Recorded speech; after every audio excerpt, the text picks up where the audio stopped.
Okay, well, I want to welcome everybody that came to the call. I'm glad that you read my notation that we were going to get started exactly at 7 o'clock because we have a lot to cover. But I want to thank everybody for taking this time out. We normally have a Bible study that's already pre planned, but this time, under the circumstances, the Lord has led me another way so that we as a people would be able to address what's going on around us. Some of us have thoughts and feelings that we haven't expressed and need to express. And this is a forum where you can do such a thing. I've titled this Talk It Out and Walk It Out. And I titled it that simply because we do a whole lot of talking, but then at the end of the day, after the issues are over, we don't see much walking. Not saying that we can change policy as we sit here, we can change things in society, but at least we can just stop talking and then put some action to our words. And so I'm your host, Pastor Dwayne F. Davis Sr. of the New Morning Star Missionary Baptist Church on the west side of Chicago, Hamlin and Jackson, the church with the blue awnings. But I also have with me my co host, Sister Crystal Marshall, and I'm going to let her take it right now and introduce herself. Good evening, everyone. I am Crystal Marshall. I am the director of the Vision Advisory Council at New Morning Star in Chicago. And just briefly, what that part of the ministry does is we walk hand in hand with the leadership and the executive leadership of the church, as well as the church body. We're around to serve, to stand in the gap where there are issues, concerns, but really just to help walk it out in terms of the vision for our church. By way of education, I am a Black woman that was educated first at the University of Illinois at Urbana-Champaign, and then I finished school at Benedictine University in Lisle, Illinois. That's me. Oh wow. We have some feedback. Can we mute it? I think I probably just did. I don't know, but let's Thank keep going. thank you. Okay. Okay. I'm pleased and excited to be here tonight to have this conversation. Many of us who do what I like to call, work and sometimes live in dual worlds, it can be hard to have the kind of conversation we're going to have tonight with people that don't necessarily look like us. So this is good. This is going to be food for the soul tonight. So really looking forward to this. Okay, well, let's set some parameters here before we get deep into the discussion. I want to give you all four things, and I'll do the first and the last, and Crystal will take the two in the middle. I want to remind you all that this is all about love. It's about love for God. It's about love for our families. It's about love for our church. And it's about love for our community. We want to do and say everything as believers out of love because God compels us that our motivations should be the motive of love. So as we approach this issue, we don't want to exude any hateful things. We don't want to attack any of the callers or attack anybody's opinion. This is just a place where you can come and express your thoughts, your feelings, and give your ideas as to what would be some of the bullet points we need to focus on as individuals in order to make this issue, to de-escalate the issue and then bring about a peaceful ending to it. Sister Crystal. With that loving heart and that loving spirit, we're going to listen to each other tonight. As I mentioned a little bit ago, not only is it difficult to have these kind of conversations in the world, but it's definitely difficult to be heard. So tonight, what we're going to endeavor to do is to listen to each other. Even if someone says something you disagree with, even if someone says something passionately, we're going to listen and then listen again. And after we listen and while we're listening, let's endeavor to learn. It would be great if we all walked away tonight knowing something that we didn't know before this session began. We None of us know it all, but between all of the people on the phone, we probably have some pretty good experiences, some wisdom applied, and there are things that we can take away from this to go and grow. And after we learn, what are we going to do, Pastor? Oh, after we learn, we're going to live. After we love, we listen, we learn all these things. Now, those things should be seeds that we can plant that will help us to live better lives as individuals first. Having gained all this wisdom and this insight from this call, we want to live better. We just don't want to go out with a mindset that said, well, now I know how to attack people. No, we want to go out and say, now I know how to love people. I know how to adjust my life so that I wouldn't be part of the problem, but I would be part of the solution. That's why we're doing this call today. We want to walk better, don't we? Yeah, we want to live better. We just want to be better as God's representatives on this earth. And understand one thing before we dive into the issues. Ultimately, those of us who are believers in Jesus Christ, we're part of a different kingdom. And that kingdom does not include skin color. It includes cultures and the different nations and so on and so forth. But the blood which Jesus shed for all of us is red, and that's the color that covers all of us. And so whether you're white on this call, black on this call, Hispanic on this call, whatever the case may be, as believers, we're sisters and brothers. We're going to the same heaven. The same Jesus saved us. We have the same eternal life. There's nothing that will be disproportionate about our eternal dwelling in heaven. But in time, God wants us to exemplify our eternal citizenship down here on earth. And that's my goal as a pastor, to help us to be better believers in a darkened world that's just longing for the good news of Jesus Christ. As a matter of fact, I was talking to Minister Ben Buckner earlier this week, and we were just talking about the reason why things are like it is because of the lack of the gospel light in the heart of people on all fronts. And we know we can't save the world, but we are to go out into the world and preach a message of hope and of reconciliation, but of justification from sin through Jesus Christ. That changes the heart and that changes the game. Amen. Amen. Amen. Amen. Okay, so in essence, we all know why we're here. I don't have to backpedal and give you all an update on the issues. We just gonna dive right into our topic, talk it out, walk it out, dealing with the current uprising against racism surrounding the death of George Floyd. One verse that came to mind was Deuteronomy 16, verse 19. Would someone like to read that? Deuteronomy chapter 16, verse 19. Chapter 16, verse 19. Mm-hmm. It's on the paper. You shall not distort justice. You shall not be partial, and you shall not take a bribe, for a bribe blinds the eyes of the wise and perverts the words of the right.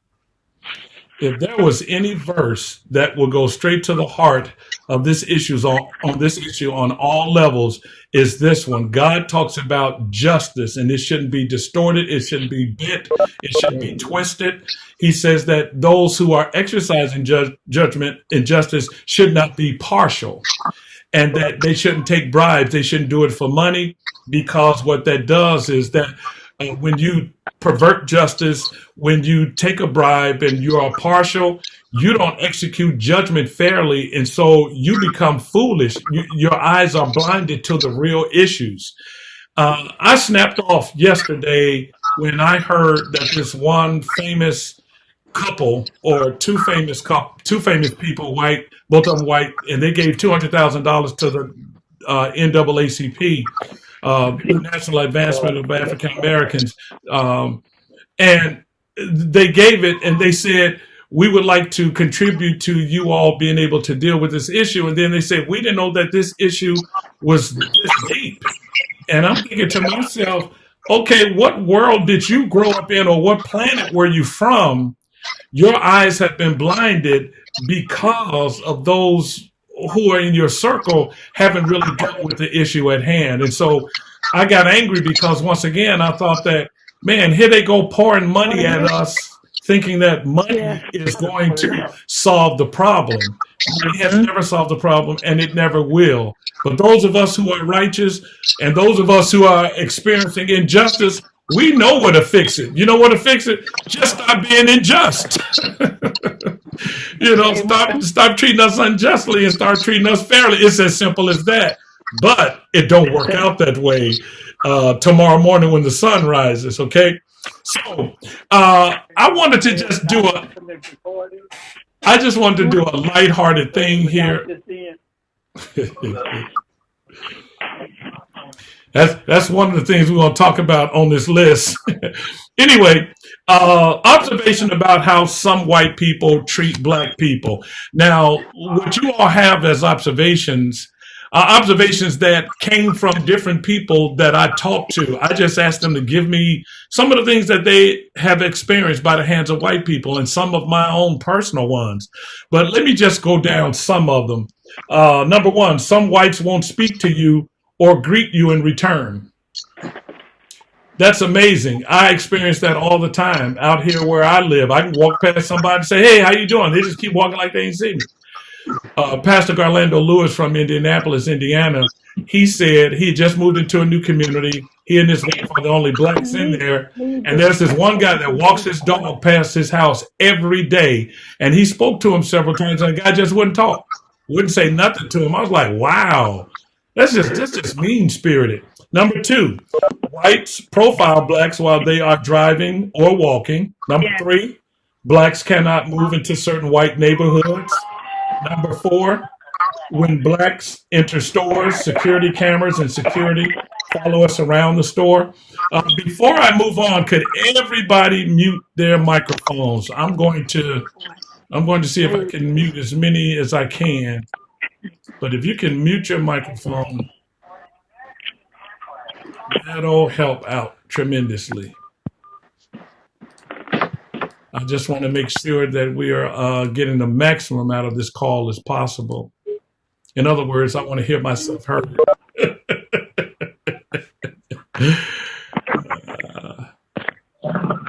Okay, I think I got everybody. Okay, well, we're just going to... There's somebody still there without you having muted your phone. I think we got it. Okay, let me move on. Number four, let me say that again. When blacks enter stores, security cameras and security follow us around the store. 5, white women holding on to purses or huddling children close out of fear of an approaching black man. 6, whites tend to segregate themselves more in the workplace and in the marketplace. 7, in public swimming areas, whites tend to distance themselves from blacks or leave the swimming area altogether. You all, I am not lying about that. I experienced that myself. I told my children about it when they were little. When Dwayne and Chaz were little, we went into this hotel. All these white people were in the pool. I told them, I said, sons, I want you all to understand something. Once we get in this pool, the white people are going to start leaving. And they say, no, Dad, that's not true. I said, okay, just wait. We entered that pool, about 25 white people in there. We're in there. They start getting out, like drying themselves off and going over to the little chairs to get in the sun. I kid you all not, within 25 minutes, we were the only 4 people in the pool. I did not imagine that. I was not paranoid. As a matter of fact, I called it before it actually happened. Okay. Number 8, white people size up black people from an economic standpoint. They're always inquiring about our job status, what we got and how much we make. Number 9, whites are so uncomfortable with blacks having higher positions over them. Number 10, blacks are held suspect when they travel through white neighborhoods. 11, whites enjoy our culture but don't celebrate black people as a people. Number 12, successful white women romancing and marrying successful black men. 13, whites talk down to black people in disrespectful ways. 14, whites don't understand the black mentality, but they claim and act like they do.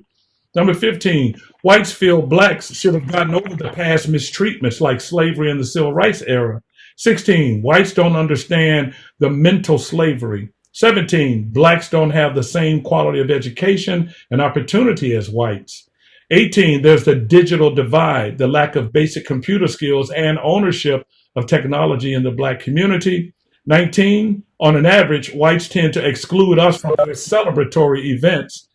20, whites, y'all want to know number 19 means? Look at the Oscars. That's all I got to say. Number 20, whites exploit black issues by using our gripes as public discussions without any plans to really change. 21, whites' views of black women are less respectable than their white women. And then number 22, black men are perceived as less intelligent and less capable of holding leadership roles. And if you think that last one, 20, is something, I see BJ on the call there. How you doing, son? Listen, let me prove what I say about number 2. When I was working in a white organization, we were talking about blacks moving in white neighborhoods. And I asked this white guy who was my coworker, would he mind a black person living on his block? And he goes, no, I don't mind a white person living on my block. I don't have a problem with that. I say, would you mind black people going to your church, joining your church? No, I wouldn't have a problem with that at all. I mean, I'm not racist. I say, well, what if while the black family is at your church, a young black man wanted to date your white daughter? Would you have a problem with Watch that? out. He said, well, I mean, I would be okay, but I don't think their grandparents would probably like it. But it would be some getting used to. Okay, this was in hold on a second, I'm going to tell y'all what year it was. It was in 1993. And this final question I asked him, I told him, you're a racist. I said, well, let me ask you this. Would you have a problem with a black man becoming the president of the United States? He said, oh, no, that's never going to happen. No, I kid you not. He said, no, that's never going to happen. I can't see a black man being a president. I was like, wow. Yes, So mind blowing, isn't it? that's mind blowing. Now, I just listed some things that I've experienced and that some people have told me. If any of you all want to weigh in with some things that you have experienced that are not on this list, just chime them out. State your name and then chime out with what you've experienced. Oh, by the way, before you do that, I got my mother and father-in-law on the call, and I know as I went down that list, they probably said, ain't nothing changed. This the same thing was going on since we were kids and young people, right, Mom and Dad? Yeah. Okay, anybody want to go off mute and chime in?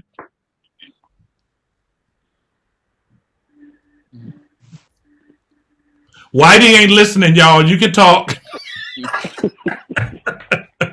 This is Pastor. Yes. This is Sister Williams.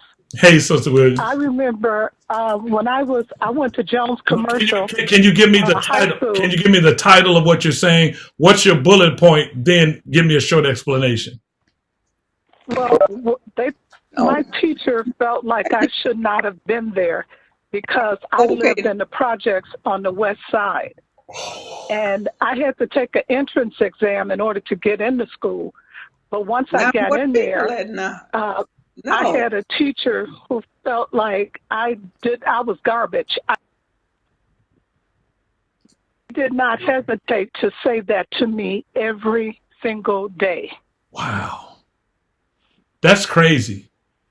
That is so crazy. It was, and you know what? I had to even prove to the principal because when my mother would come to the school to see about me, he would tell my mother how great I was.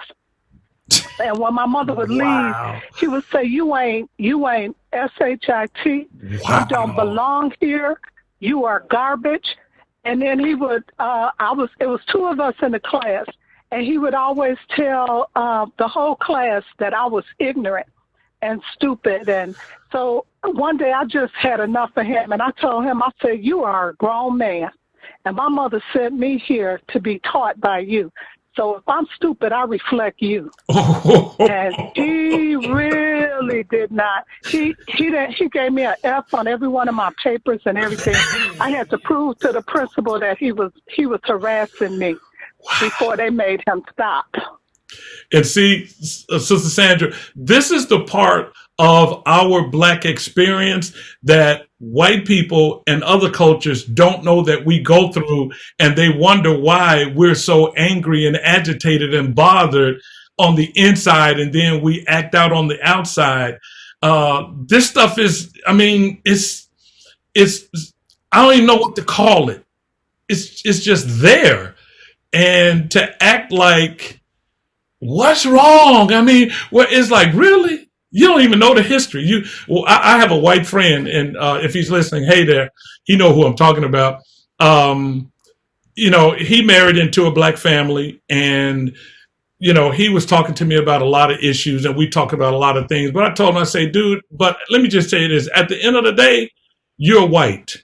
You have not experienced living in black skin. You have not heard what I heard. You have not felt what I felt. You don't know what it's like. You're an objective observer. We're subjective in this thing. And so it's impacting on a deep level. Anybody else?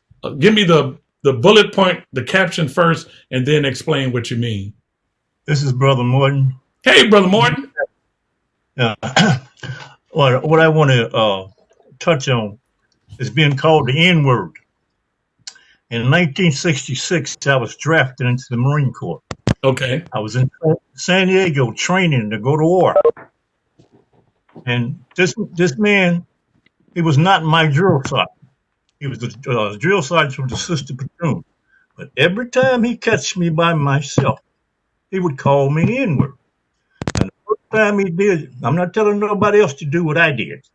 I walked up to him nose to nose, and I told him, I said, I don't have to take this off you. I said, you got 2 more strikes. The third time he did it, I laid him out and left him on the parade deck. They threatened to send me to Leavenworth.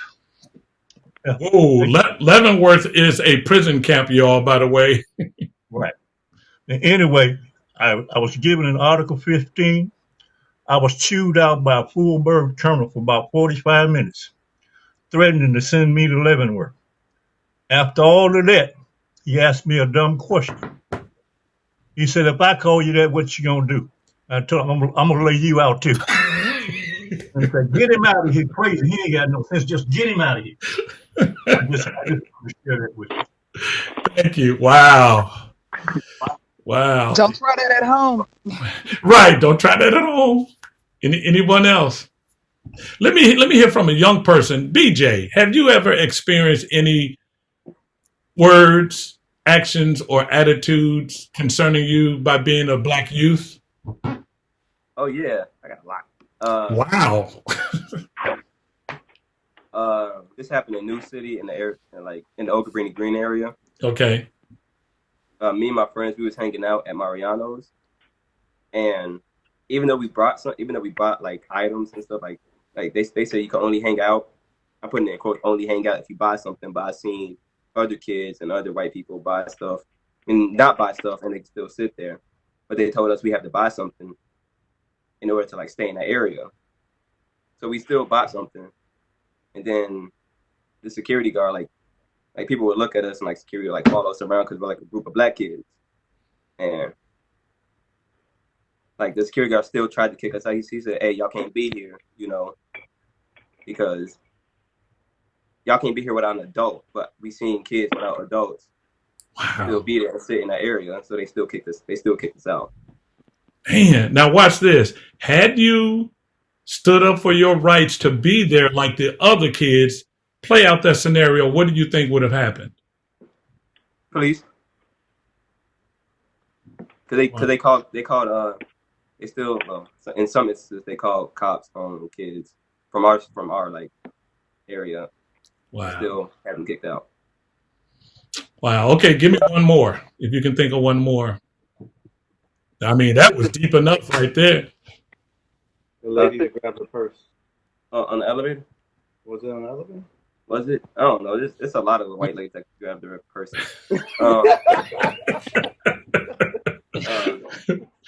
This was on a church retreat. This was like a long time ago. Wow.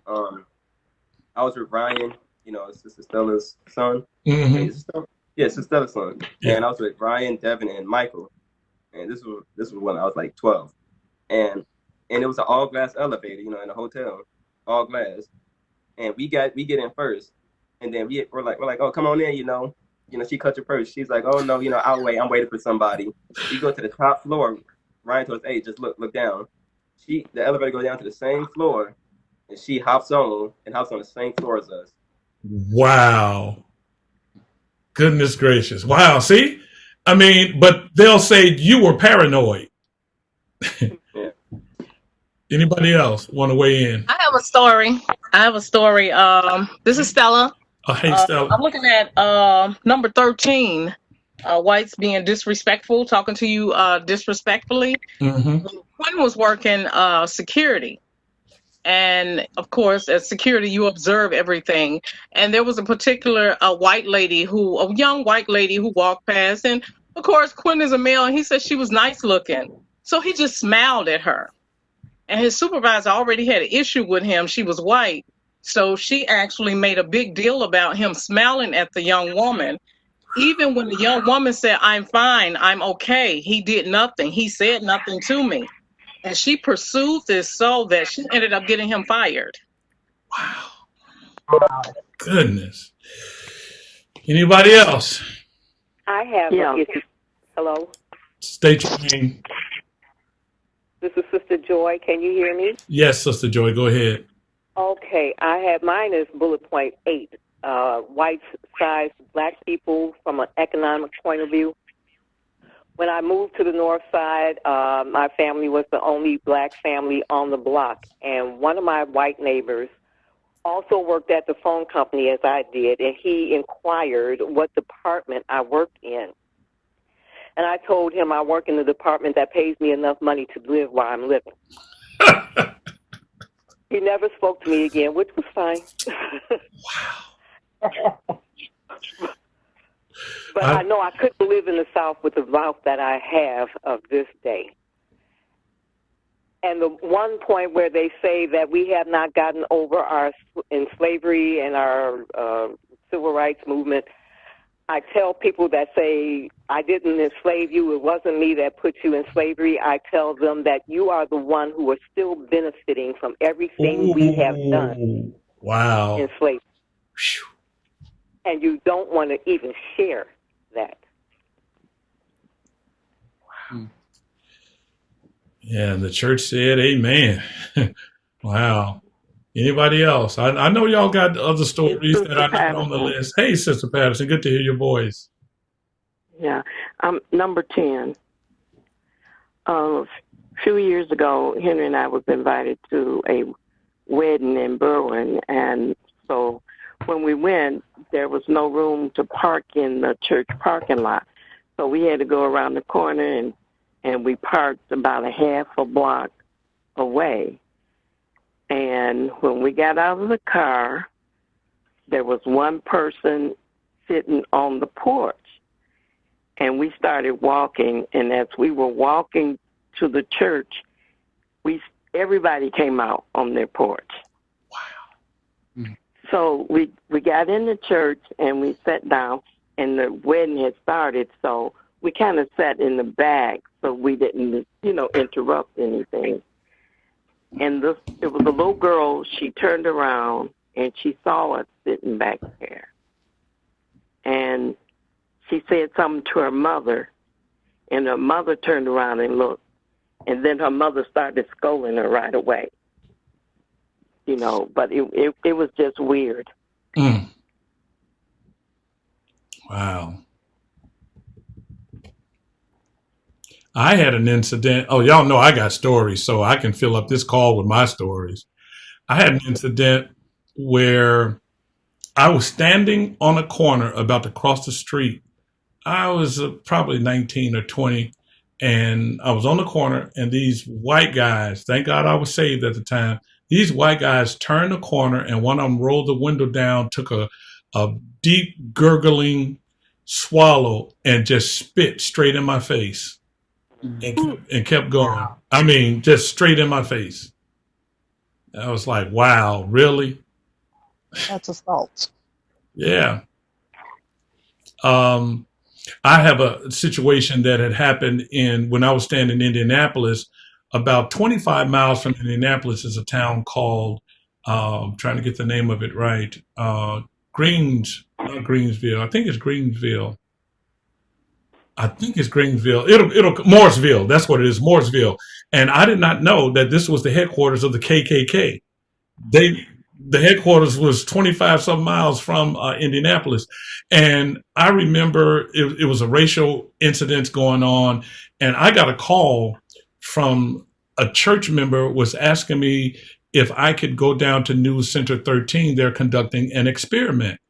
And I asked them what it was. And they said, well, they have this racially divided neighborhood where they won't let blacks come in to live.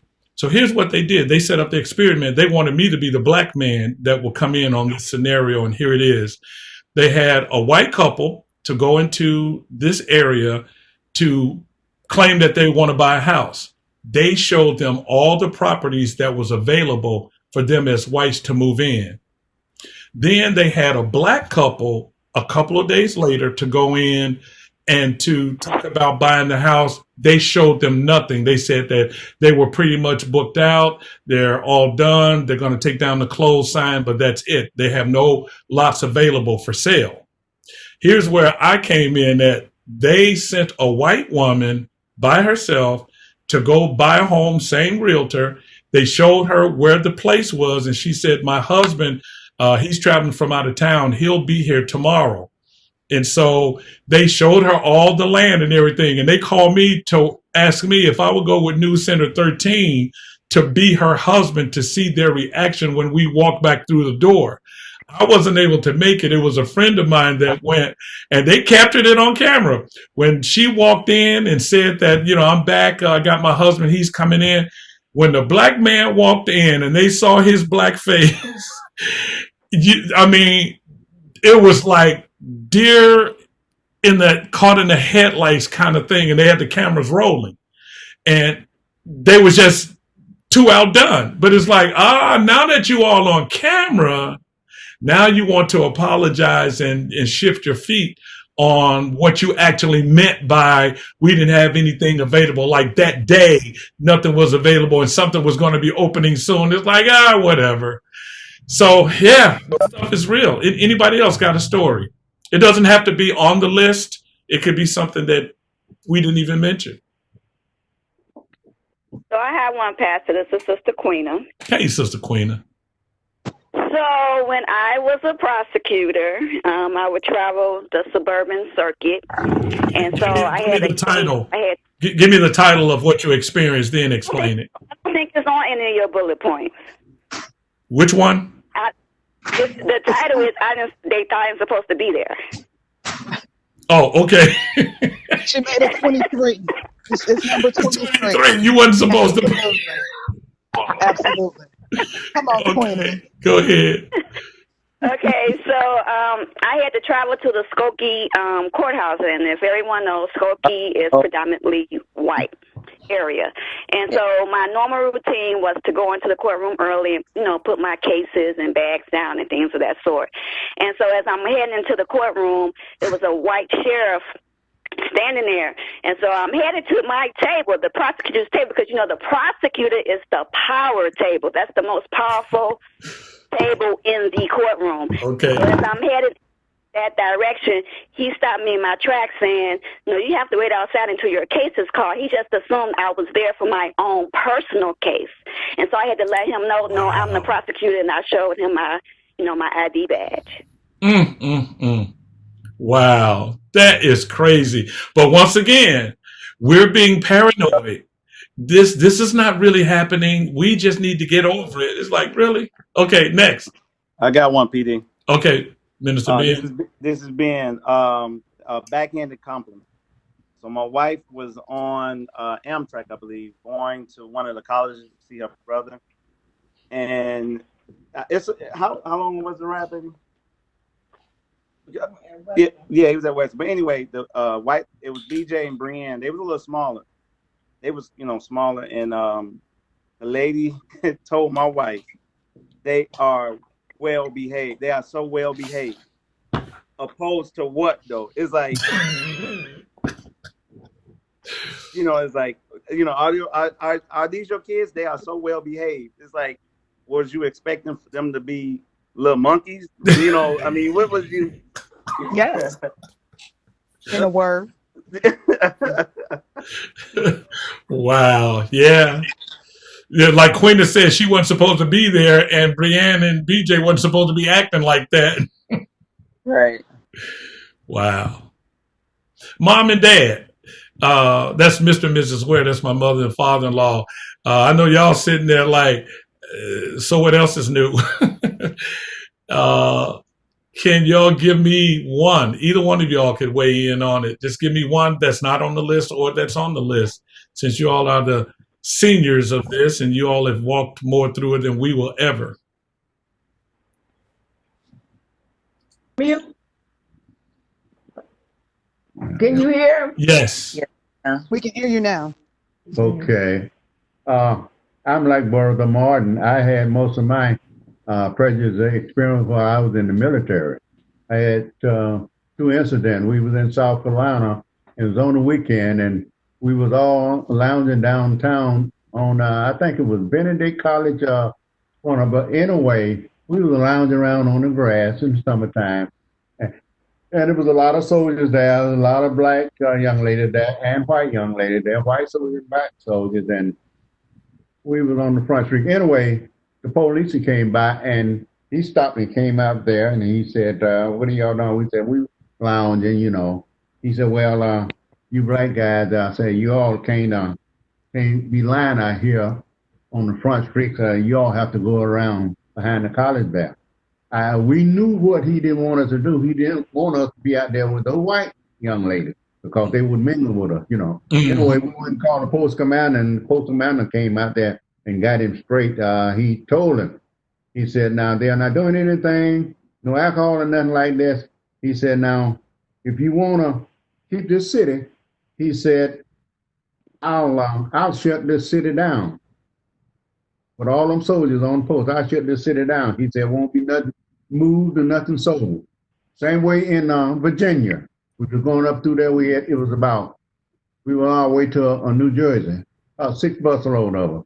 And the second lieutenant had a meal ticket for all the soldiers. So we had dinner, we had lunch, dinner, and breakfast for the next day, you know, 3 meals before we got to Fort Dick. Mm-hmm. But anyway, I don't know what happened. I don't know if it ever happened before or not, but when we got off the bus and went in the restaurant, and the lieutenant, he had all the meal tickets, so had us to sit down and everything.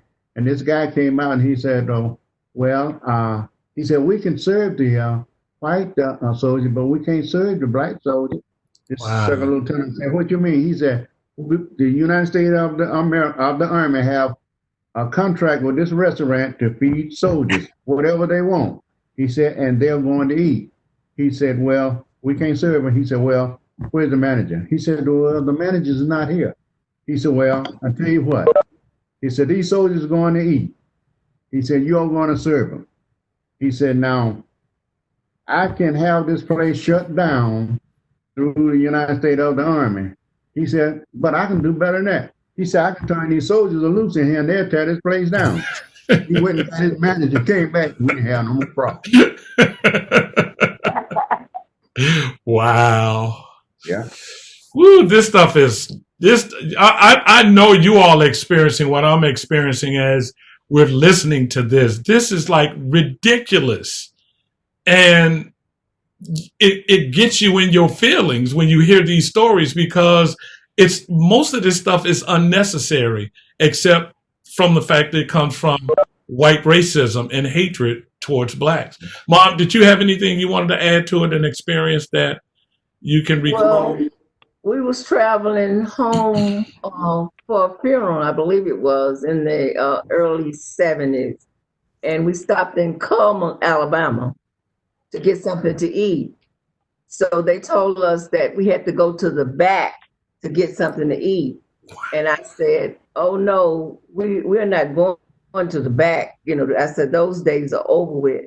And so the other guy that was with us, he's told her the same thing. He said, oh no, we're not going to the back. And so he said, we'll just leave. So we left. We didn't even, get any food from there. And so they talking about that now, about Cullman, Alabama being prejudiced. But we did spend the night there in Cullman, Alabama. the last time we were down there. Last time we were down there. So I think it has changed, but they are prejudiced. Yeah. Wow. Amazing. Anyone else? We still have a few minutes. Good afternoon. This is Brother Hodges. Hey, Brother Hodges, how you doing, sir? It's nice to hear you all voice. I hadn't heard you all in so long. I know, you too. Yeah. So, mine was the time when I was going down to be examined for the Army, and I went to Birmingham, and when I got to Montgomery, we had to change buses. While we getting on the bus, there were three white guys were with me. And the bus driver said, well, he got to go to the back. He can't sit in the front. And the white guys told me, said, sit on down. You do not get up. And told that guy, said, you drive the bus. So we come down together, we're going to stay together. But they just didn't like it. And down in Mississippi, Alabama, you be walking the street, they'll try to run over with your car. When they come by, they're going to call you a nigger. Don't make no difference where they at, they're going to say a nigger. Wow. And this old guy, he was working in the gas station. He told me he would kick me. I told, no, you ain't going to kick me now. That's what he said. I kick you, nigga. They was bad about that stuff down there, though. If he would have kicked you, what would have happened? I was going to grab that man. He's going to have to whoop me. I whooped him a one. Yeah. Oh, boy. It was tough. Yeah. Anybody else? This is First Lady. I'm going to share something along the lines of how whites don't understand mental slavery. And I guess what I'm thinking in terms of is that a number of times, like I've gone to the store, and like if I'm in the store and say I want to take out my cell phone, or say it's ringing and I'm shopping in a store, it's like that mental bondage that you can sometimes, or for me, that I can sometimes find myself in without even really thinking about it. It's like I hesitate to have to go into my purse, take out my phone, because I don't want them to think that maybe I'm trying to steal something or put something in my purse. That's that kind of those real subtle things that are, in a sense, like a mental slavery. Or say you're shopping in a store, you feel like you're being watched. Maybe you may or you may not be, but it's just certain things that occur that make you think contrary to how you really should be feeling, just because of certain things that you've encountered or that you know are kind of common. That's the kind of real subtle slavery, mental slavery that you can sometimes find yourself in. I was thinking also about a situation one time. We were out here a little west where we stay in a suburb area, and we had our girls there when they were younger, and we were out, they were like out on the go-karts outside. And I remember a group of white people driving by, they just kind of like sped by real fast and just said, "You niggers."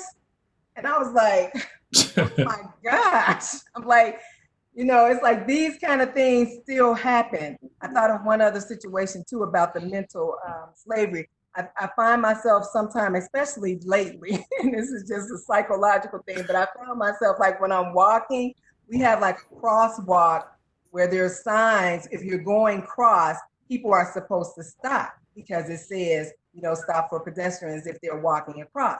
I'll find myself sometime, if a car is coming, not just walking across. I'll find myself stopping to make sure that they're going to stop before I just walk across. I just don't take it for granted because the sign is there that they're going to stop. Because it's like in my mind, I'm thinking they may just kind of like try to just drive by real fast and just kind of like scare you. So those are the kinds of mental slaveries that sometimes you can find yourself in without even really knowing that it's there, but the situation presents itself that makes you actually become conscious of it. Yeah. Thank you. That's First Lady, I would say that's being wise that you pause in the street, though. To be honest. well. She wasn't talking about just pausing. Oh, you're saying it's wise based on what she was saying. Yeah, even when Okay. you see those signs to stop for pedestrian, I pause too, not because I just want to make sure people will stop. Because some people, they don't have any regard for those signs. Yeah. No matter who you are. What we have to be conscious of is as we live every day and whether it's overt racism, whether it's a microaggression, um, one of the legacies of that institution are the things that we have to think about and we have to do each day just to survive. And I'm not a parent, but many of you parents, as we think about what happened to Brother Floyd last Monday, many of you parents have had to reiterate the talk to your young people. And for those of you who don't know what the talk is, there's a whole laundry list of things. And my goodness, it gets longer with each, skirmish we have, with the police of things that young people just should not do. Right. And, many of the things that First Lady mentioned, if they're not on the list when you're having the talk, they really should be. Mm-hmm. I just want to throw that out there. There are things in so many areas, in so many ways, we are forced to survive while the rest of the planet is thriving. I agree. This is Sister Sharon Allen. I have my boys, Quentin, Malachi, and Kevin, and all three of them have been harassed by the police. Quentin, it's like he has a target on him that they just are drawn. When he was in high school, he went with a friend to Curie High School for football practice. So he just watched, and they were riding back home on their bikes together. And these police officers, they were in plain clothes in an unmarked car.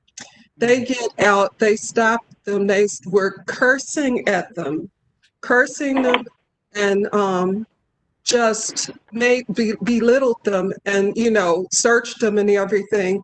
And when he came home, I knew that there was something wrong just by looking at him. And I was like, what's wrong?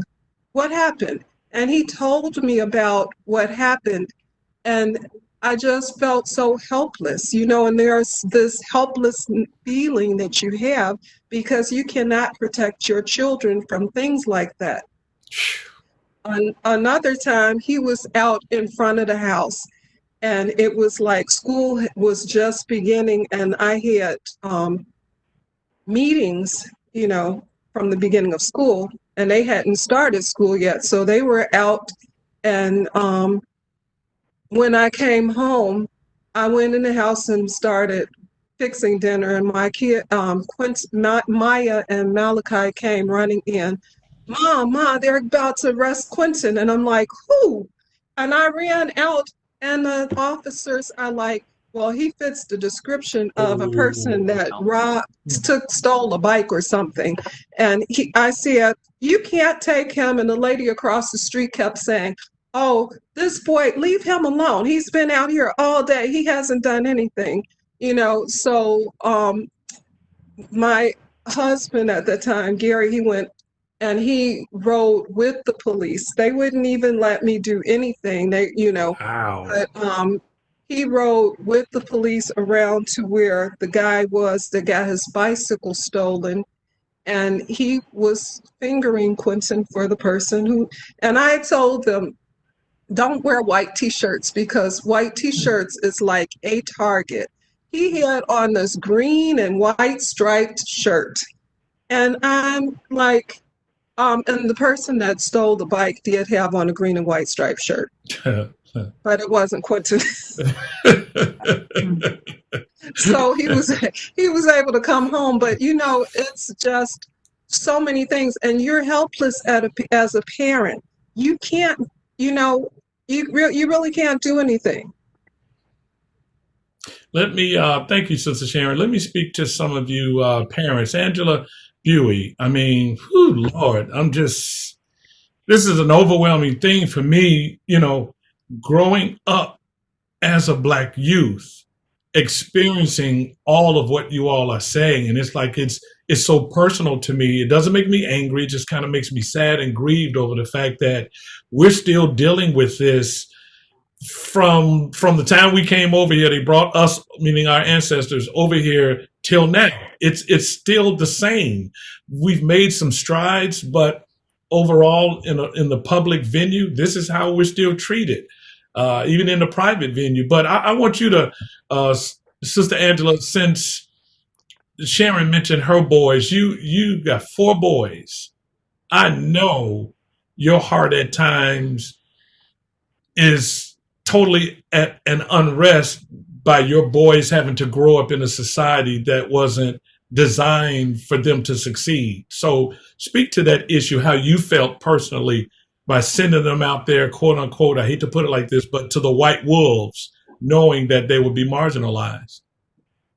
One of the great rites of passage that a lot of us look forward to when we're growing up is to be able to have the ability to drive. When it was time for my son John to do his driving, it just absolutely just terrified me every time he wanted to go out somewhere, because I didn't know if he would get pulled over. And as Crystal mentioned earlier, I had to have the talk with him. Get pulled over. Leave your hands out in plain view. Don't reach for anything. And just to have a conversation with your 16-year-old child. No.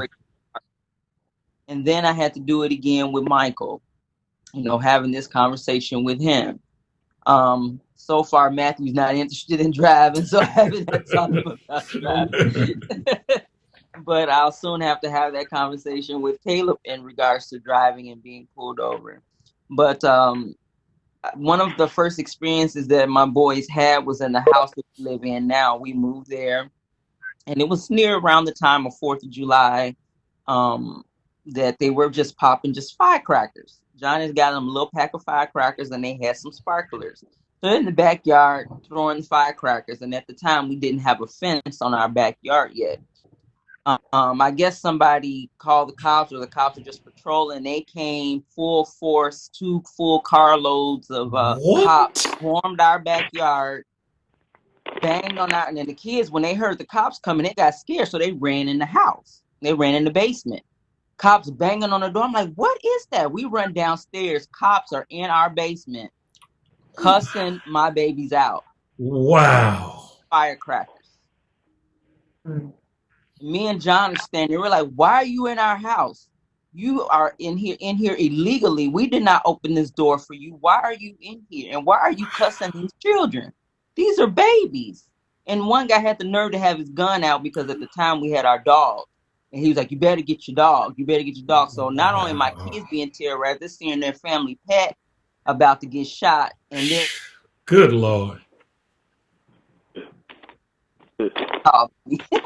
But yeah, that was very traumatic for my boys. Man, ooh, that's... Me too. Yeah. And John has his own set of stories, but I'll let him share his stories. Man, that is crazy. I mean, that is just utterly crazy.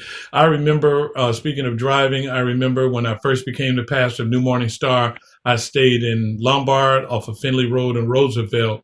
And I remember driving home one afternoon. I had the navigator, the black navigator at the time, and this cop was following me. And I'm thinking, okay, you're just being paranoid. And so I turned the corner and he turns with me. And then I was like, okay, I'm going into International Village now. He couldn't be following me. So I turned into International Village. He turned in there with me. So at the time, I don't know, I just had a blackout, but I did a zip around the little island there to go back out. And I stopped him. I rolled my window down. I said, excuse me, officer, is there a problem? How you doing today? Oh, I'm doing fine. I said, is there a problem? I noticed you following me. Oh, well, I was just checking out your plates and everything. And I'm thinking, okay, really? you just following me just to check out my plates so you can run my plates, and hopefully I'll be somebody that you can harass and then arrest. It's like you just can never forget those things, and those are just crazy incidents that are unnecessary. But under this scenario that we've been living in over the period of time in which we've been grown up in America, it's like it is what it is, and they feel justified in doing what they do. Let's have one more story before we switch over into our part one. Talk it out. Anyone else would like to share? I'm not going to say, does anyone else have a story? I'm just saying, does anyone else like to share? Well, PD, and this is Ben. I always have to teach BJ to. I always told him to comply. It's better to comply. I'd rather come pick you up from the cell than the morgue. Ooh, hold your thought there, Ben. Before Ben tell his story, can y'all imagine this? A white man sitting his son down. Come here, Chip. Now, you're about to get your license. Now, if you were ever to be pulled over, here's what you need to do. Keep your hands on the steering wheel. Do not look to the left or the right. He ain't never heard no white man got to sit his white child down to tell him about driving in case he gets pulled over. But go ahead. No, you know, I always told him to the talk. You know, when he started going out as a freshman, even on the buses and navigating through the city, and especially in the part of town his school was. I told him to always, when cops, you know, come up on you, keep your hands out. Always show your hands. Never have your cell phone in your hand. Say, you know, don't run. Never run. You know, I mean, even if you are doing wrong, don't run, because that even, you know, you might get a bullet. And I'd rather come pick you up. No matter what, I'm coming to get you. So I'd rather come get you than come identify you. Wow. You know, Man, I had to make it plain like that to him. You know, so. BJ, when your dad first told you stuff like that, what was your reaction? It was just, okay. Okay, I'll be in the prison and not the morgue. I mean, I kind of already knew the situation at hand based on my skin color. So I just like how people who don't who react negatively towards cops, and people who run, I see how they end up, and it makes me angry. But why are you angry? Why does it make you angry? It's a multitude of reasons why it makes me angry. Okay. But it's been going on for a long time. It makes me upset a lot. But it's I mean, it's just how it is. Hopefully it can change. Hopefully it will change. Probably in my lifetime. Probably not. BJ, is part of why it makes you angry because this is just the way it is? Is that one of the reasons you're angry? Yeah. It is. It's a lot. Like with Trayvon Martin. Like I seen that when I was like when I was 12. Wow. Like I was a kid, and now I'm basically a grown man, and I see George Floyd being choked out, and it makes me worry sometimes. Like I talk about it with a lot of people. It makes me worry sometimes that like even if I do the right things, it still don't matter because they have the authority and power to take my life. If y'all see my screen go out, that means I'm crying. That is just, even like if I do the right thing. Go ahead, BJ. It makes me sad. Like even, like I worry about like Devin and Lacey and my little cousin Jose. Like it makes me worry. Like they could be taken at any moment too, or even my friends. Like that snap of a finger could just be over with. It makes me. As a people, we have to not only say the names of the people who've been taken by police force and police violence. We know names like Trayvon Martin and George Floyd, but there are so many other names and so many other people that unfortunately just becomes part of the evening news, and we miss it. And sometimes we miss it as Black people because we make the mistake of thinking, oh, they were just. We Mhm. participate in that too. Oh, where they were just, or they must have just been. But I just want to give you a couple of other names that you may or may not have heard, and some of them are women. Michelle Cusseau. We know Laquan McDonald, Jermaine Reed, George Mann, Matthew Ajabade, Frank Smart, Natasha McKinnon, Phyllis Smith, Alton Sterling, and there's a list of probably 60 more names here that I could spend the rest of our time just talking about names of people that maybe we've heard, maybe we have not heard them, but to BJ's point and just expanding his point, these are all someone's sons and daughters, and these people have died because of over policing and this institution, called racism. So not only do we need to say their names, but we also need to call a thing a thing. And family, this is domestic terrorism. It's not just racism. It is domestic terrorism. The person that that was in the bunker over the weekend at the White House has been quick. He is making preparations to call groups like Black Lives Matters and other groups, terrorist groups. Yet he has not called the ultra-right groups, the KKK, the neo-Nazis. They're fine people on the other side. So I'm not being political. Oh As no, we're you're talking fine. about learning, No, you're not. we have to be aware. We have to be aware. This goes, even further than, the things that we've experienced. It is about, if things don't change, what future can young people like BJ have? What future are their sons and their daughters going to have? Wow, that's a good segue, Sister Crystal, into our part one of talking it out. Um, Man, I done got all emotional now. But I'm just gonna Exactly emotional. yeah, I'm just gonna step through it. Okay, part one, talking it out. What is the main issue regarding what we are currently dealing with? There's a lot of issues out there, you all, but let's go back to the main issue.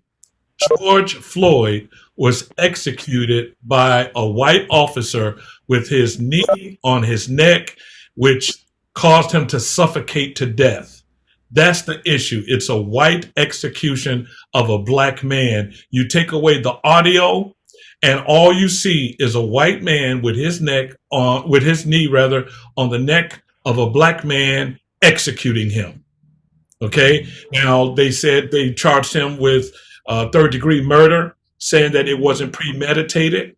But personally, I think he should have been charged for first-degree murder because at one point it was premeditated. Let me play it out for you. When they first got him on the ground and he put his knee on his neck, no, you hadn't premeditated to kill him. But after the point where he was calling out for his life and even his mama, and as black men, when we get to calling out our mamas, mama is second to Jesus. Okay? So when he did that and the guy decided to continue to apply pressure, that's premeditated murder. I don't care how you try to spin it. When you didn't adjust yourself, but you applied pressure and you stayed there, that was premeditated. So that's the issue we're dealing with, you all. Don't never let anything else overshadow that one issue. This white cop executed a black man. It was just a contemporary way to lynch another black man in public. Anybody can speak to that right now. That's the issue. Let's keep it on the issue. This is Sister Patterson. He wasn't only a black man, but he was a black man that he knew because they had worked in the same location, in the same business earlier. And even though the lady in charge came out and said, well, they never had to be working directly with each other because he was on the outside and the other one was on the inside. Mhm. Okay, so you got a black man working on the inside and you outside. Now, she also said that he had to intervene with some of the things that he was doing that she didn't feel was right. He knew exactly who that man was. When he put his knee on his neck, he intentionally intended to kill him, and he should be first-degree murder. Yes. Right. That's all I have to say. Okay. Anyone else? This is Stella. I agree. I think I recently heard that they upgraded it to second degree murder. But yes, indeed, it was a public lynching, just a new way of lynching our African American people. It was purposed, as you see how he was poised on the body with his hands in his pocket. He knew exactly what he was doing.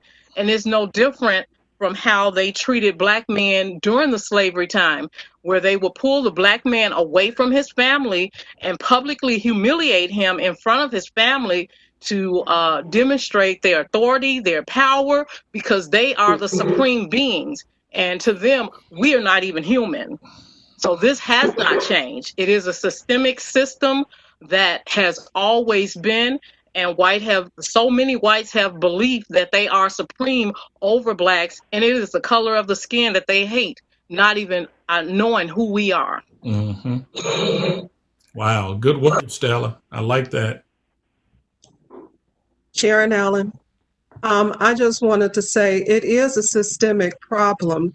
And when they brought us here, they didn't bring us here with hopes that one day we're going to be free. They wanted to keep us as slaves. And if you've ever watched the Netflix thing, 13, Yeah. it's a Netflix documentary, then you could see how it's been so embedded in society, and that Black people were never meant to be free. They just wanted to find a way to keep us in a form of slavery.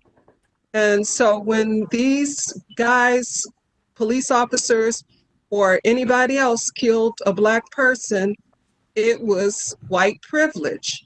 You guys know about the picnics, pick a nigga and lynch them.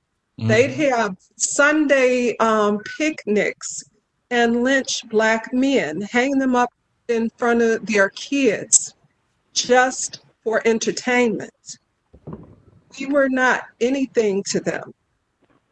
And now I think that a lot of white people are beginning to understand that they do have white privilege and that things do need to change, Mm-hmm. which is good. I know that where I work, we have a program called SEED, and I participated in it, and it was really powerful because we got to, I got to watch white people see the unveiling of racism, and it was like a veil, that they were totally oblivious to. Yep. Thank you, sis. They profile us. I'll never forget when my daughters, Lanessa went on a trip. She was going to Yorkville High School, and they went downtown, and they had to get off at one of the exit ramps. I can't remember which one it was. And they had the windows down on the school bus rolling through the city. And as they got off the exit, one of the white girls says, "Is this the place where they start shooting? Should we let the windows up?"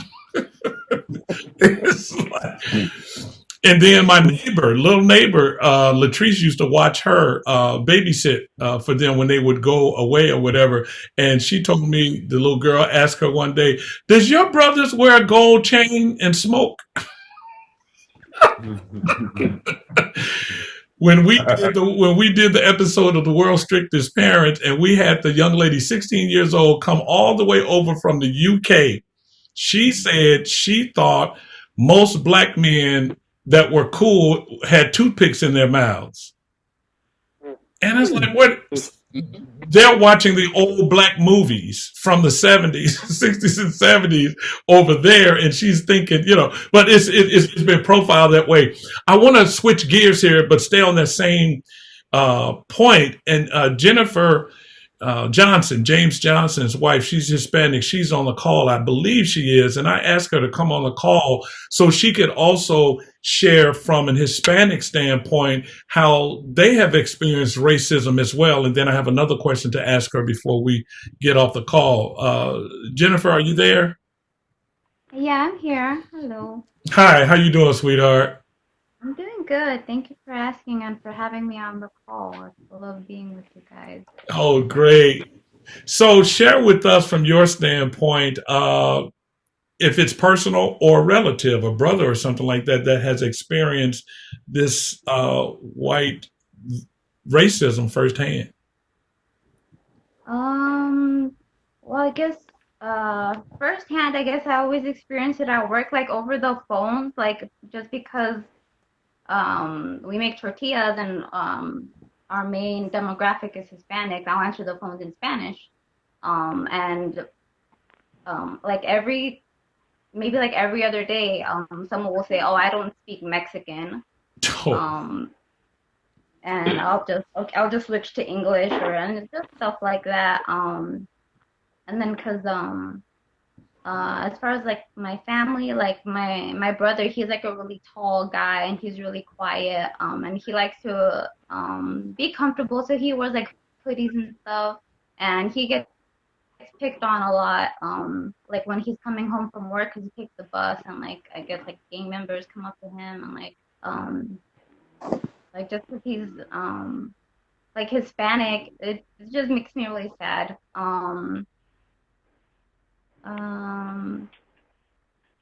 Sorry. That's okay. But one thing that really bothered me also, like my husband, when we were dating, he would come over to the apartment that I was living at, and my family wouldn't let him into the apartment because he's black, and so we had to stay outside in the car. And maybe like 4 times, police officers would come by and like stand or like drive right by the van and flash their lights and ask him what he was doing in there. And I would be like with the seat like pushed back so they couldn't see me. And they would ask him like, "What are you doing here?" And then I'd pull my seat out and be like, "Well, you're visiting me." And then they'd be like, "Oh, okay." But I thought that was funny because at that point I didn't really have like a legal status, so it's like I was more like not supposed to be there than he was. And sometimes when I experience like stuff like when white people like when they don't say hi and stuff like that, sometimes I want to really take it personal, and then but sometimes I'm like, I don't know, maybe they're just being rude, they're having a bad day, and so maybe sometimes I'm like naive to the fact and really trying to push off some people are just having a bad day instead of like, oh, they hate me because I'm Mexican. But at the same time, I'm really like not that dark, and like my accent isn't really there, and like my husband calls me white all the time, or like people think I'm Asian, so maybe like I don't experience it as bad. Okay. All right. We're going to thank you for that, Jennifer. We're going to come back to you because there's something important I do need to ask you. Let's go to number 2. What are some of the greatest irritations that you all experienced during this time? What your greatest irritations about what's unfolding? Anybody can speak to it. We're moving from the issue now. What has spawned from the issue that irritates you? Go ahead, BJ. So my name is BJ. I ain't gonna say my name is BJ. Okay. The media. I don't like how the media is portraying most of the stuff that's happening in America right now. Like, I got a lot, and I don't want to take up everybody's time with it, but how like there's a lot of peaceful protests going on right now. It's like 90% of the protests are peaceful, but the only 10% are the looters and rioters, and they want to portray the looters and rioters as the protesters, and they want to give the cops a reason, and people who are naive to the whole issue a reason to be like, oh, Black Lives Matter is a racist, or it's not a racist, it's a terrorist organization. See what they're doing. This is not peaceful. So that's one of my main issues. Okay. Irritation. Oh, okay. Go ahead. I've been seeing on social media how it's like people want to make this like a race war type issue, like with the blacks and Mexicans. And I don't know if y'all haven't seen it, but I've seen it.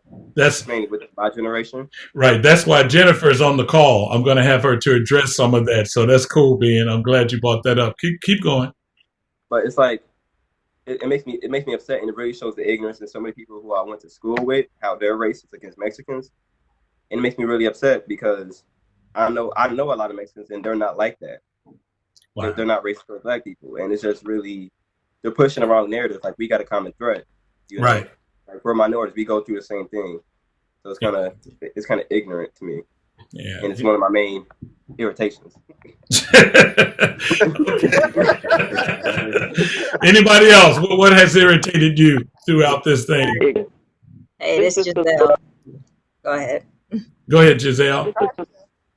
I would say one big irritation is how people, and specifically the city of Chicago, how we got so off track of the issue.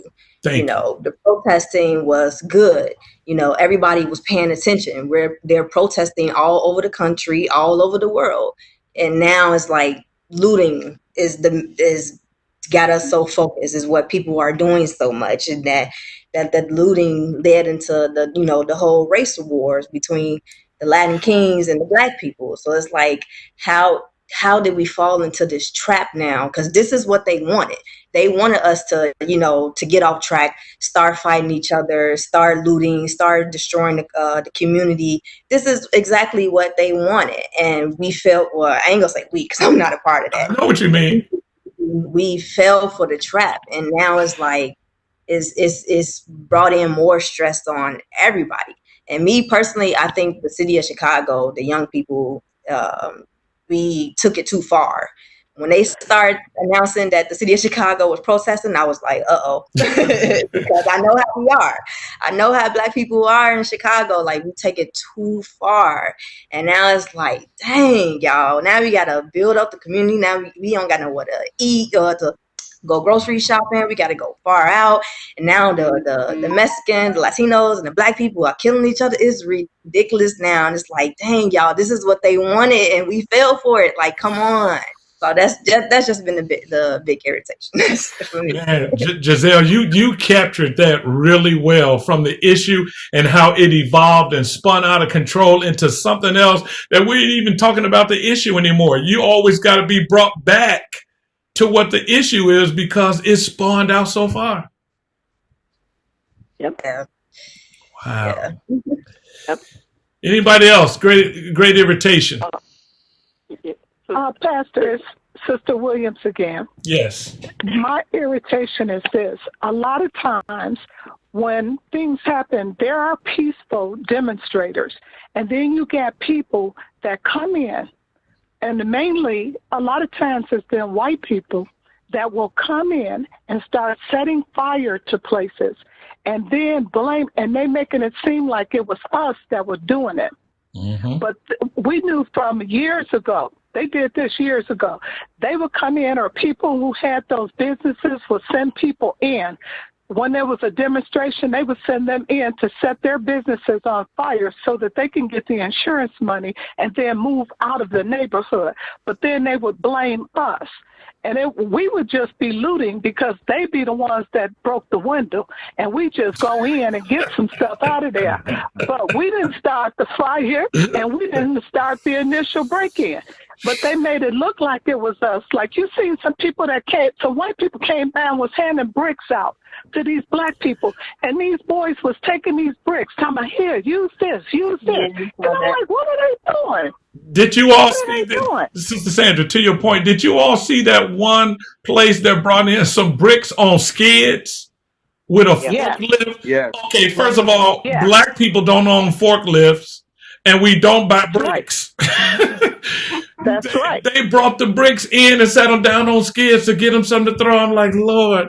But Sister Williams, as time is winding down, I don't mean to cut you off, but we done moved by osmosis to number 3, the projected illusions to distract us from the real issue or the real issue. Social media and the media is making spins out of this that, okay, certain news does have to be covered, but a lot of that stuff could be sidebars to the real issue and keep it on the real issue. Follow the judicial system in bringing these men to justice. That should stay at the forefront. The rest of that stuff is going to happen as a byproduct of it. You don't want people to get hurt. You don't want business to be shut down. But my goodness, don't rewrite the narrative. And all of the medias are doing it. They're rewriting the narratives, or they're pointing to certain portions of it. And it's like taking our hearts out of this. Let me just tell you something. This is wrong. To take my heart out of grieving over the execution of a black man and make me spend the majority of my time looking at looting. Have you lost your mind? Okay, 1 looter, 2 looters, 12 looters. Okay, 1 community, 2 communities. What about the grief that Black America is feeling right now? People are not addressing that. We are hurt. And I'm saying we because I'll never forget when somebody said when Rodney King was being beaten, Black America was being beaten. So we tend to identify with those who are publicly victimized, and it hurts when you cover it with so much other stuff that you lose sight of the issue. Let's go down to part 2 to walk it out, because we got about 9 minutes. Before I do that, Jennifer, now that BJ had brought it up, I brought her on the call because now it's Mexicans against blacks. When we were growing up, we were all as one. We were together because we kind of felt the same thing and had some of the same experiences. Now there's race wars.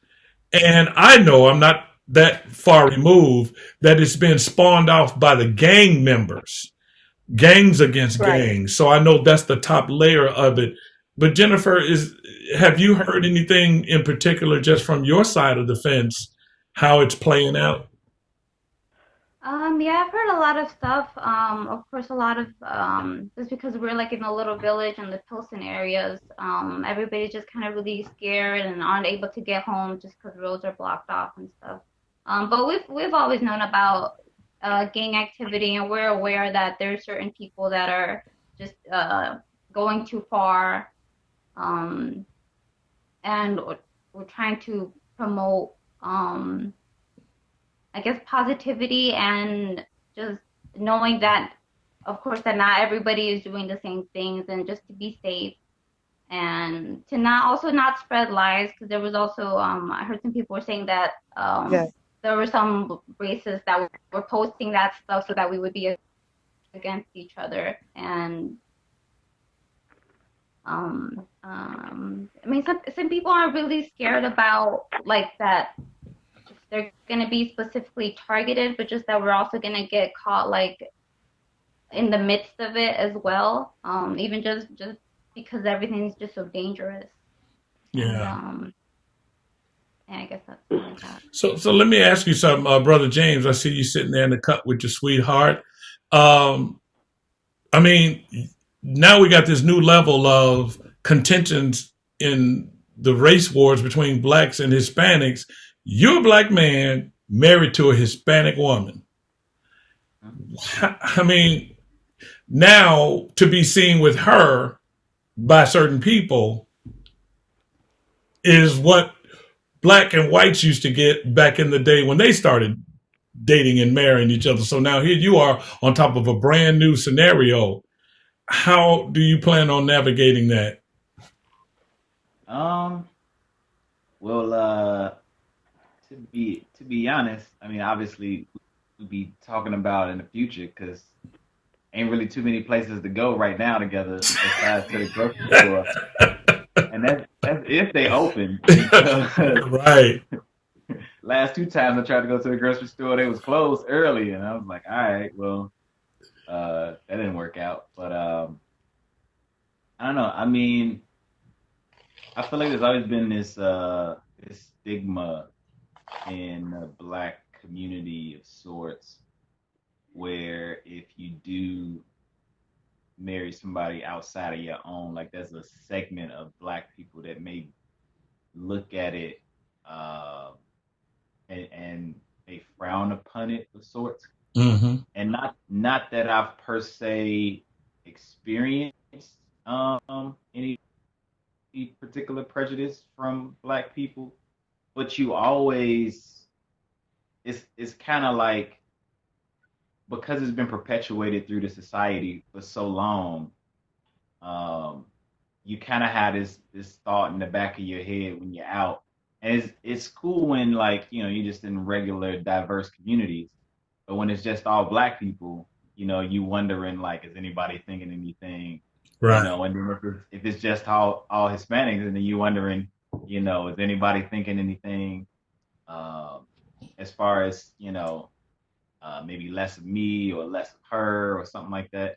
Right. Because what's interesting about it, I guess you get the opportunity to be in both environments. Yeah. Like there was, what's it, a Christmas party that they have every year, and I'm well, maybe it might be a Black server or something in there, but everybody else. No. Well, yeah, the dance, but like nobody's there as a guest. That's Black with me, and you know, right. Sometimes, you know, I guess you always kind of feel like you got to put your best face on, or your best, you know, Sunday's best as far as your attitude and right wearing and stuff like that. But all right, well, thank you, man. I appreciate both of you all's input, and we're going to see how this plays out. Hopefully it'll just dissipate and we don't have to deal with that. But knowing how, like the media, they want to feed into it, and social media is going to feed into it. So we hope that it doesn't escalate and get worse. As we move to this final section of Walk It Out, Crystal, I want you to just go ahead and, you know, take the reins here, and, you know, we'll close out in about 5 to 10 minutes. I don't want to go too far beyond, but then we'll close in prayer afterwards. Absolutely. So when we talk in terms of walking it out, the question that we want to put before everyone is, what are some of the practical ideas that should be discussed, accepted, and acted on today? Please start your answer with "we need to" or "they need to." And so to give you an example of this, because I'm not, you know, quite done saying their names yet, we need to work with our politicians, local and federal, to defund every police department that will not submit to an outside review panel whenever there is an incident with a police officer involving anyone, when anyone is shot. If the police departments won't submit to it, they should be defunded. Why? Because it is our taxpayer money that pays their salary. So that's an example. We need to, they need to. Good. So now let's talk about some things that should happen, some things that, some ways we can affect change. Because if we don't talk about that part, what's it all for? Sister Crystal, before someone chimes in, let me say to your point, wasn't it great that they had an outside autopsy performed? Amen. Versus going with the state's autopsy. It's like, have y'all lost your mind? We're not going to believe that. So the independent showed the murder. So And what does that tell you about when you don't have an independent accountability, they get over with what they claim as to be the cause of death and the public just have to swallow it? Yeah, so that's to your point, Crystal. They need some outside accountability and then defund them if they don't comply. Anybody else? Go ahead, Crystal. You can take it. I just had to say that. You brought that to my mind. you know, I have a bunch of them, and I'll keep going. Anyone else? We need to, or they need to. This is Ben. I was gonna say we need to raise leaders to be able to be politicians, be police officers, and be influenced in our community. You know, we need to start raising our children and teach them about the system. We can't fix anything. We can't fix anything if we don't know how it works. So you know, so we have to learn how it works, learn the system, and raise and implant our own people from our own experiences in the system. That's good, Brother Ben. We need to, while our young people are wanting to be singers and rappers and basketball players, we need to instill a plan B in them. Because if we're too busy in these areas of entertainment, we're not going to go in the area of civics, in business. We need doctors, we need lawyers, we need accountants, we need waste management people, we need Black police officers. We need to make sure that our children are studying and doing things that will help their families and help their communities. What else? We need to. They need to. Sharon Allen, I was going to say that we need to vote. We don't vote, and that's a sin and a shame. We need to vote, and we need to hold these judges accountable because there's too many of them that's letting these police officers off with nothing, with no consequence at all. I cannot think of the young lady's name, and she's on my heart all the time. She was murdered by an off-duty police officer, and he was let off because the judge said, well, they should have charged him with first-degree murder instead of they charged him with manslaughter, I think. And they should have charged him with first-degree murder, so I can't prosecute him. So he walked away because of double jeopardy. He cannot be tried again. Right. He gets his police pension, and people did go out protesting against his judgment, but it just dwindled away. We need to hold them accountable. Yeah. And that was Sister Rakia Boyd. Yeah, Rakia Boyd. Thanks. Tequila. This is Tequila. Thank you. So we need to explore our other options that gives us other options or form of protest. Martin Luther King, when he protested, he not only marched, but he hit the white community where it hurts, in their pockets. So we have to learn other options of forms of protest. Now, the reason why I say that is because, as an example, when we're pulled over or racially profiled, we may just go about our day or our way or what have you, and not file a complaint with the what's the name of the organization? It slips my mind right now, that monitors police activity. Internal Affairs. Internal Affairs. In Chicago, it has a different name. We'll find it. Name, yeah. So, OPOCR, yeah. Yeah. So I have a form that I was given, and it was put out by the ACLU, and it's something that can be laminated for every person to have in their car on what to do when you're stopped by the police, immigration agents, or the FBI. It tells you what your rights are and what you can do in order to enact your rights. So as I think that if we file complaints and not just go about our day quietly, take note of their names, their badge numbers, and file complaints. And when we flood the system as a people with these complaints, it has to affect some type of change. It has to, but what we're doing is going about our day and not thinking anything of it and just accepting it as status quo, the way that things are. I'm not doing that. I've never done that. And but I'm only one person. So I have this, and I have a lot of copies that could be laminated and passed out. It has some of the things it says on here. It says, oh, let me get my glasses. Lord have mercy.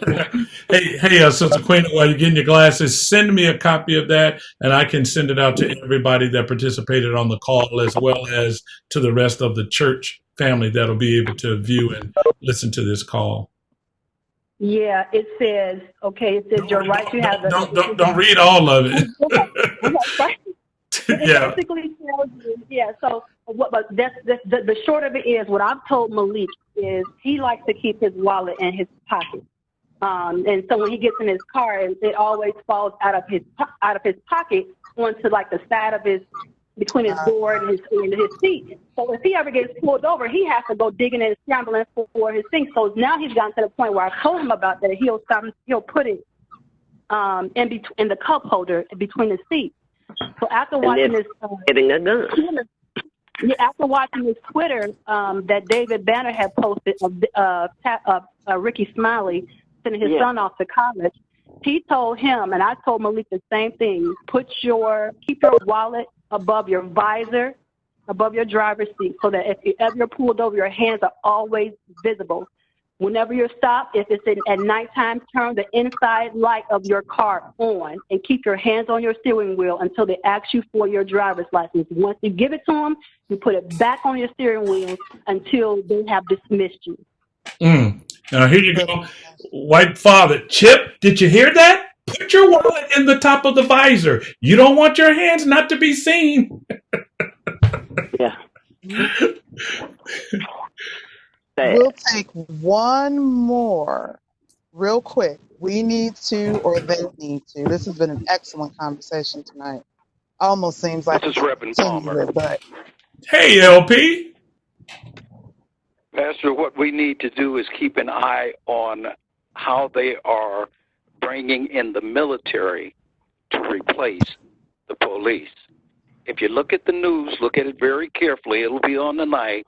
They're going to show you a video of military men standing in front of a building. And notice that they focus on mainly two black men that are wearing a sign that says military police, and they scan through everybody else and come back to those men. That's a heads up there, people.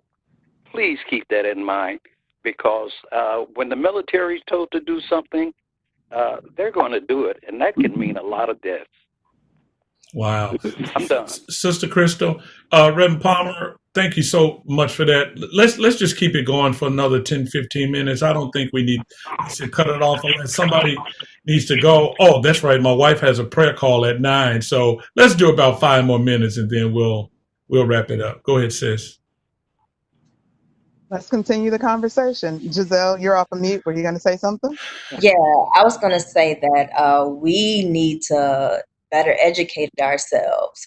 I believe that education is very powerful. So we just go back to our history books and see what they did and how they went through this, and we can learn from them. We don't have to do exactly what they did, but we can just learn from their mistakes and move on, move past that.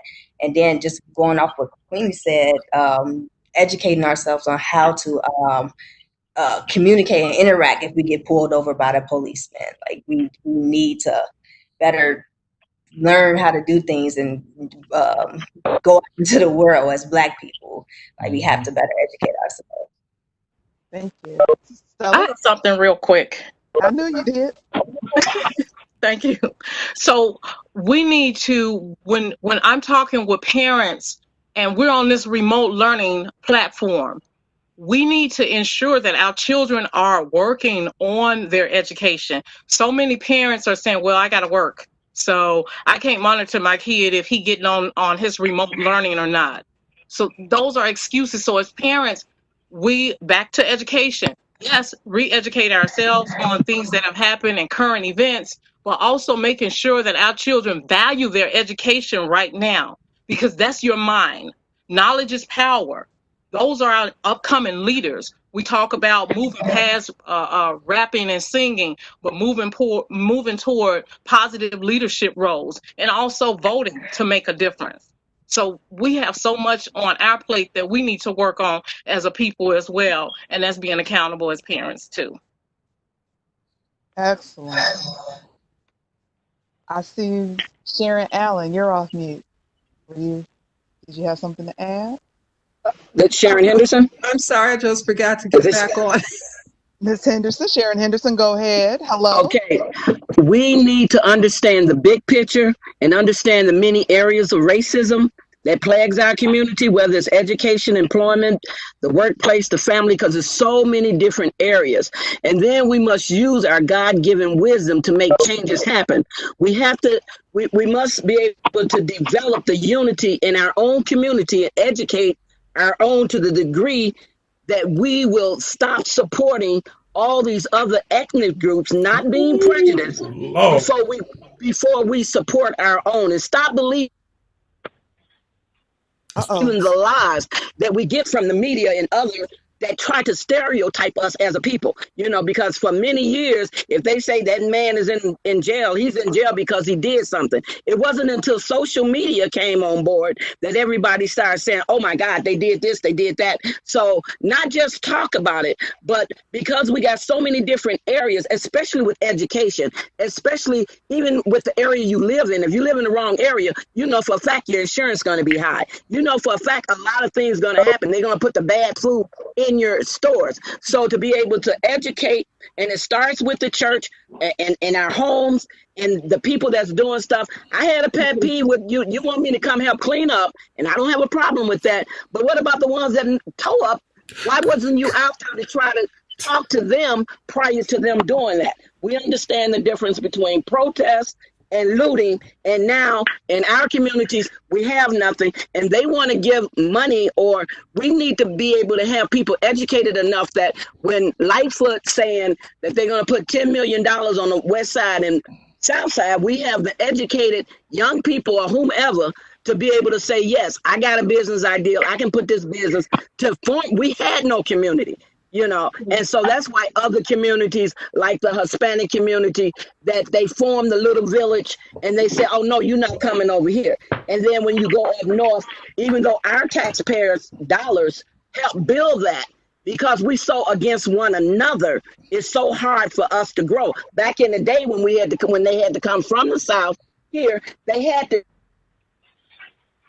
share. But now sometimes some blacks, when they get a little bit more, they do the same thing. They would ostracize, or they would say various things that would look like, unless they lose their job and something happened, and then they say, okay, now they understand, if they realize, you just like me, you just got a little bit more money. But it comes with the love and the unity, understanding what's going on. And with our Sunday school lesson and all the things that we have been, it's saying it. It's saying it. And we can have so many stories, especially working in the corporate. A whole lot of times we as older people have shut our mouth, grit our teeth, and said, okay, we have to do what we do to keep the roof over our head, or to keep them from vandalizing our house. I mean, so many things have happened. But what happened with this guy, it wasn't the fact that that they killed him. It was just the straw that broke the camel's back. Right. So some of the things that need to be doing is to creating our own community of love and unity in the homes and in the churches. Amen. Thank you, Sister Sharon. Well, with that, we're going to have to close. But I just found my third host. Oh my goodness. Well, listen, you all, it's thank you all for the overtime. Thank you all so much for getting on this call and sharing your hearts, your experiences, and your advice. Sister Crystal, thank you for being such a gracious co-host and joining me on this call. I really appreciate your spirit and your expertise and your vast knowledge. Let me sum up what Sharon said, Sister Sharon Henderson, by saying this. The issues are so multifaceted that I said one megahorn or megaphone speaks one thing. The thing is so large, it's 25 megaphones going off at the same time, and everybody wants their megaphone to be heard. I will be glad when the day comes when we can deal with the biggest megaphone first and then begin to listen to the smaller ones in order to deal with the whole. But each of the smaller ones think that their megaphones are the biggest. So how they're going to play this out, where it's going to go, I'm praying to God for change, and I'm hoping that it would. But you know what? I've been on this planet now soon for 59 years. My in-laws have been on here longer. The change has been coming, but my goodness, it has been slow. But when we have incidents like we just had, it seems like we've had none whatsoever, and we've been set back a century. And so, saints, do whatever you can to love, to listen, to learn, but then to live out what you have loved and listened and learned to help make your address better. And when you make your address better, you make your block better. And when more people in the block make their addresses better, we have a better community, and you all know where that goes. Continue to keep our people in prayer. Continue to keep our seniors in prayer. People don't know our seniors suffer the most in a situation like this with all of this rioting. And these young people that just going off don't understand. So spread the word, help them to understand we need to do better. So let me pray, and I'll get you all off the call because First Lady has a prayer call with Melissa Conyers Irving, City Treasurer. So if you all want to join her on that, I think that'll be a blessing to you. Sister Crystal, again, thanks again, sis. Thank you for having me. Thanks, family. Thanks. Father, thank you so much for allowing your children to get together and talk about what has happened to one of our own brothers in our community that affects and impacts all of us. God, give us wisdom to take what we have learned, to articulate it and to transform it into action so that we can make not just our lives better, but our community and especially your kingdom. We ask this in Jesus' name. Amen. Amen. By the way, you all, this call has been recorded and it will be available to the rest of the church, and you can replay it at a later date. Good night. Good night. All right. Good night.